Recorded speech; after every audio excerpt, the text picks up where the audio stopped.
تعالوا بقى نعمل المسطرة الكيوت قوي دي، صغيرة كده وتتحط في المقلمة ومناسبة للجامعة أو المدرسة. هنحتاج فويل شفاف زي ده اللي بيكون تقيل شوية، وهقص قطعة من الجنب المقفول ده.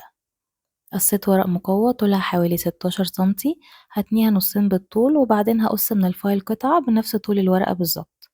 هبدأ بقى كده على الورقة أحدد خط عند كل 1 سنتي وبعدين هكتب الأرقام.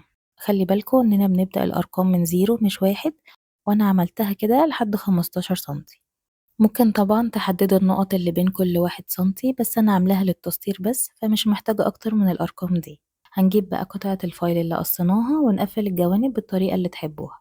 ممكن تستخدموا أي مادة لاصقة أو تعملوا زي ما أنا عملت كده ومشيت عليها بالولاعة، بس لازم نتأكد إننا قفلناها كويس. استخدمت بقى الغيرة الجليتر ده وحطيت جوه الفايل. ممكن لو مش عندكم تستخدموا صمغ عادي مع أي لون جليتر متوفر عندكم. هوزع الألوان كده بس مش هوصل للآخر عشان أعرف أقفلها كويس. همشي بقى عليها بالولاعة وأقفلها كويس عشان الغيرة ما يخرجش برا، وبعدين هلزق الورقة اللي عليها الأرقام من الناحية دي كده. لزقت بقى ورقة من فوق كده بنفس اللون وزينتها بستيكر وقصيت الزيادة بالمقص ده. وبس كده، جت بقى اللحظة اللي أنا مستنياها من بدري عشان أدوس عليها كده والألوان تتلخبط مع بعض. بجد حلوة قوي وشكلها تحفة.